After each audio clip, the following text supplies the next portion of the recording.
amici, apri gli occhi, quella donna non ti sposa per amore. Dice bene che lo prova, pensa solo a sistemarsi, mi dicevano gli amici. Io con loro mi arrabbiavo, tutti i porci li chiamavo e come no.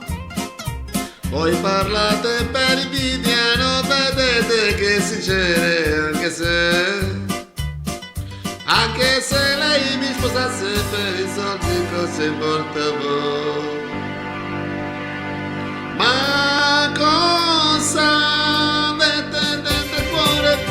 Degli amici mi ritrovo, voi parlate, non capite, non mi importa del suo amore, a me basta che gli manca una vita insieme a me, io l'amo tanto e l'amerò.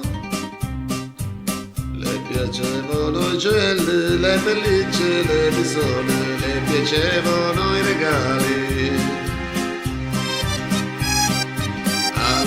I suoi capricci mi asciugavano le tasche e rimasi senza soldi. Lei mi dice cosa aspetti, vuoi mandarmi sulla strada, pensa un po'. L'uomo furbo rischia grosso, tenta un colpo e gli va bene, ma però mi andò male il colpo dopo una rotta e curva mi scoppiò. E mentre mi portava via c'era un uomo alle sue spalle, si faceva accompagnare. Mentre mi portava via io guardavo le sue mani che stringeva altre mani dal mio pianto. Non si voltò. Stare dentro un inferno, uno pensa a tante cose, mi prudevano le mani.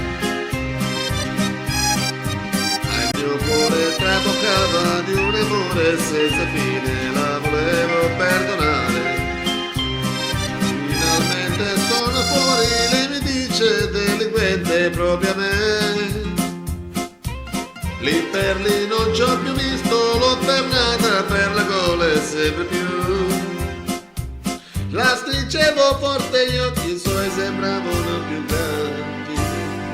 Ragazzi, mi sono rotto, vi mando un saluto particolare da Spiguzza Giovanni, Spiguzza Francesco e Schifini Giacomo.